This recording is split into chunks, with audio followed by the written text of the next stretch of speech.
What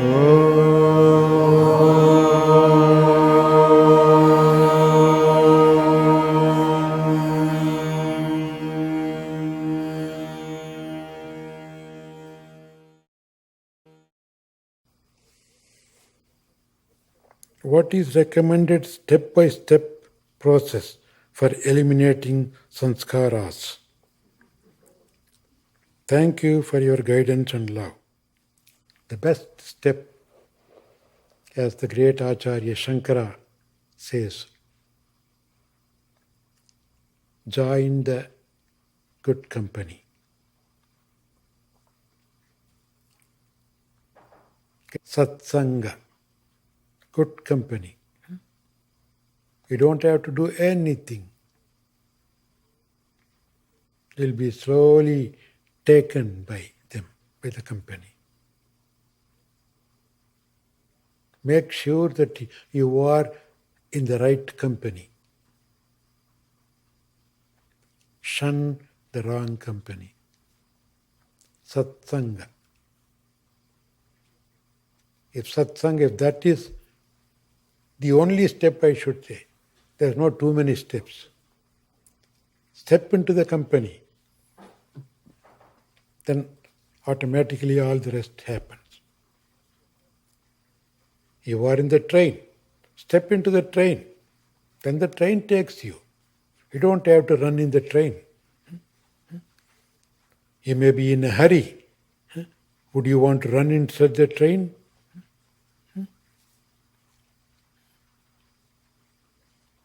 No. Satsangatve nissangatvam. The immediate benefit of the good company is you are no more in the bad company. Immediate.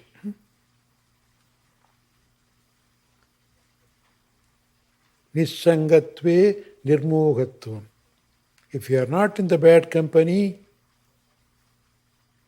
you are not deluded.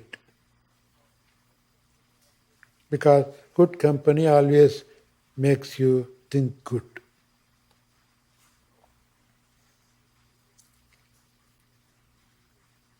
If you are not deluded, your mind becomes still. Nischala tattva. Nirmohatve nischala tattva. Your mind becomes still. If your mind becomes still, you are a Jivan Mukta. You are a liberated person. So, the greatest achievement is Jivan Mukti. How to live a liberated person. For that, he says, the keynote is first satsanga.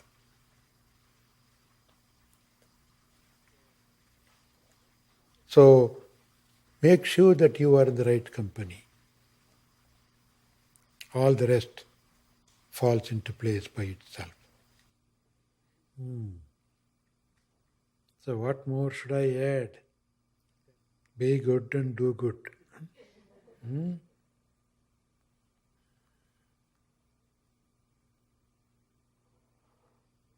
As I always say, set good examples. You teach by living the teachings. Let the student see you as a good yogi. By your living example, they should learn more. Not just by your words or your other talks and actions.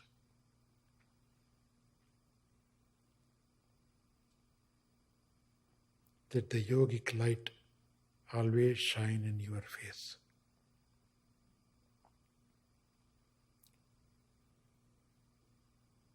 As it was said before, yoga is not only a set of asanas. Asanas is the very base.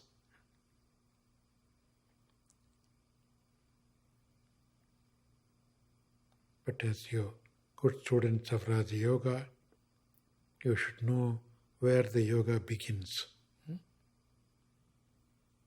Yama, niyama.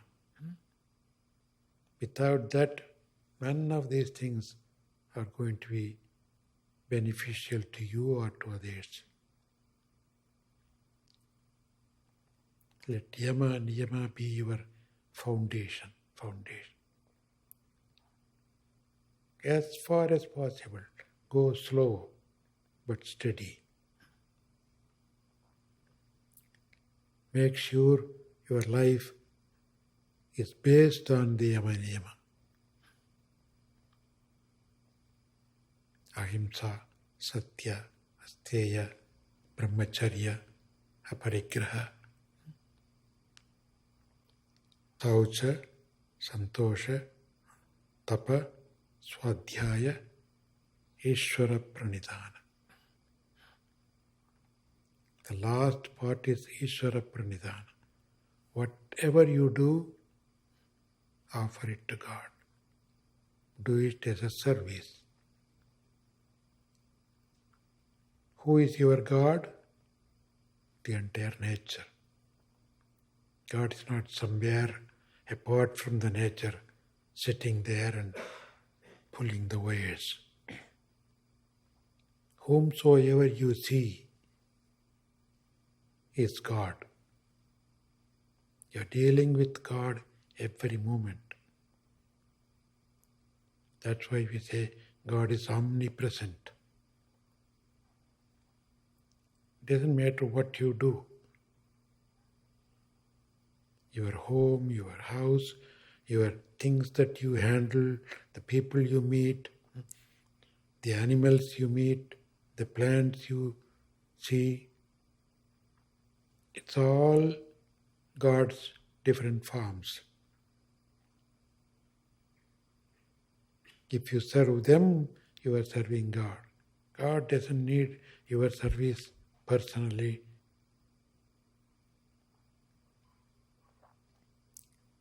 As the Bible says, be good Samaritans. Whatever you do to the creation, go to the Creator.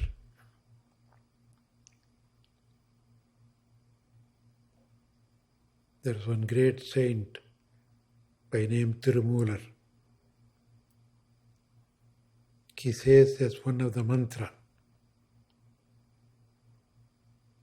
Padamaadungoyil Paramarkku Ondriyil, Nadamaadungoyil Nambarkku Daha. Nadamaadungoyil Nambarkondriyil, Padamaadungoyil Paramarkku Dami. Which means, he talks about Nadamadum, Padamadum. Padam, the symbol, the statue or the picture. If you do something, some puja, some offering to the statue, the picture, the God in that form, it goes only to that part. It doesn't reach the creation as a whole. But Nadamadungoyil, with walking temples, if you do some puja to the walking temples or standing temples in the plant life, whatever moves and not moves, they're all God's presence. Whatever you do, you are doing as a puja to God. Then your whole life is a yoga practice. Yoga practice is not only when you do asana, pranayama, or you go and sit and meditate. You should make it as an all-time, 24 hours practice. When you cook, that's a practice. When you eat, that's a practice. When you take care of the children, that is another practice. It's all God's representatives. When you cut your potato, see God in that. Be gentle. And think of the benefits of that. Through the potato, God gives you nourishment. So that way, your entire life is permeated with the yogic teaching.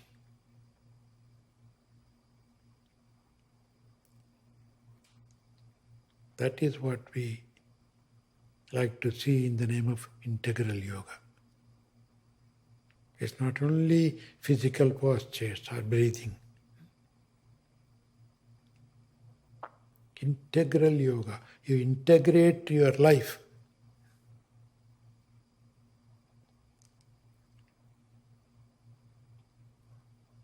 And perform yoga every day, every minute. Even when you sleep, you can sleep like a yogi.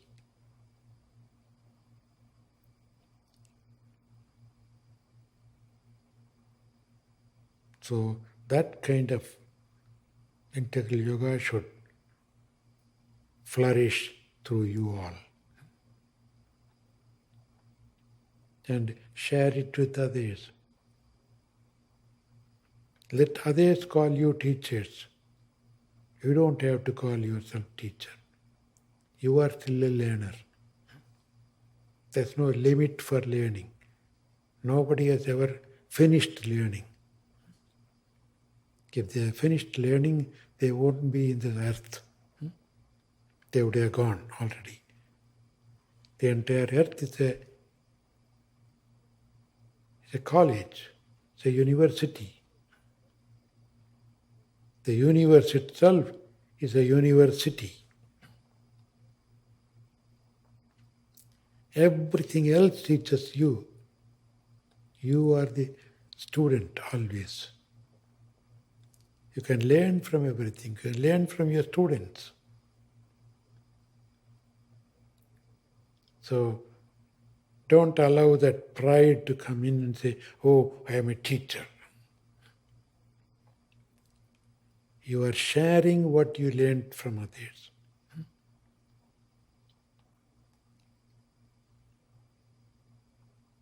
Let them call you teachers.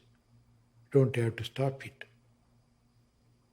Because they learned something from you, they call you teachers. You learn something from others, you call them teachers.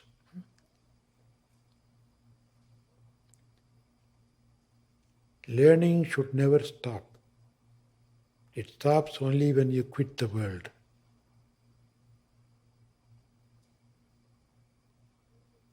There is a prayer to the goddess of learning. The goddess of learning is known as Saraswati. If you have ever seen the picture of the Saraswati, you will see Saraswati is having Japamala in one hand and a book in another hand. That shows that even the goddess of learning is still learning with the book.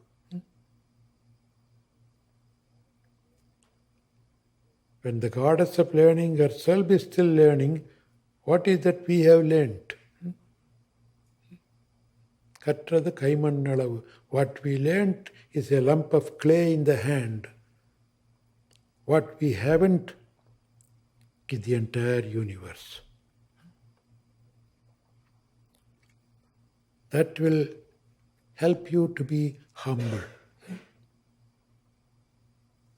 To be humble, to be humble.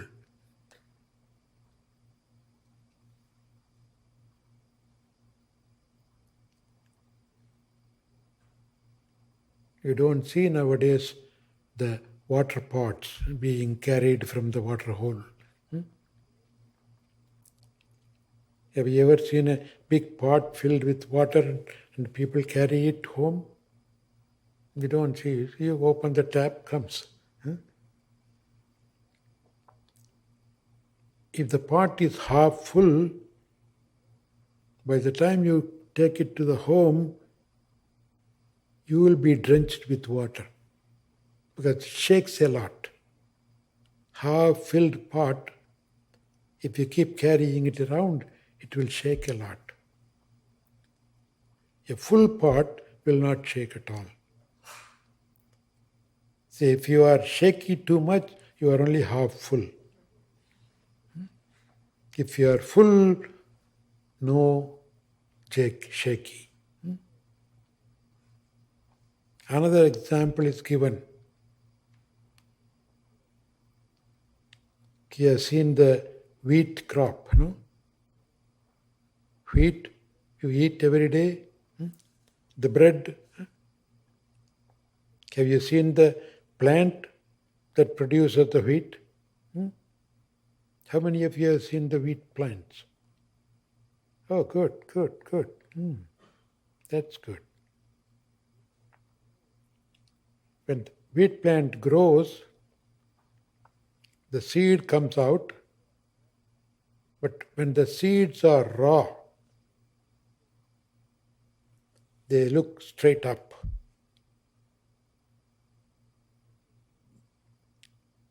As if they are saying, see, we have grown now. We are going to give you wheat. With all pride. But when it ripens, the green color changes into brown color or orange color, like the Swamis. And not only it changes the color, what happens when it's ripe well? It bends down. It's no more up looking, I am big. It bends down. A ripe wheat will bend down. So how would you show you are ripe enough? Not by, I am here. By bowing down. Humility is a great virtue.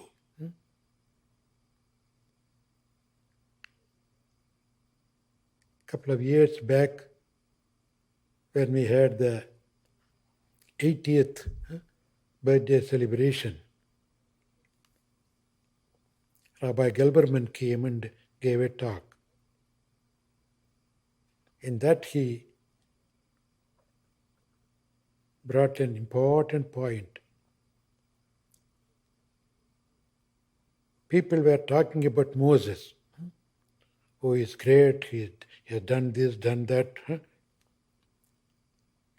all the attributes. But towards the end, they all unanimously said that he is humble. With all the accomplishments, he was humble. That made him the great person. So be humble and simple. Don't complicate your life. Simple and humble. Simplicity always goes with humility. And then anybody comes and asks you, you share with them what you know.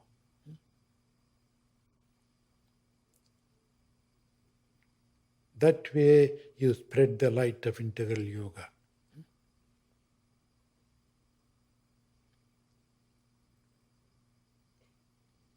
You have a great responsibility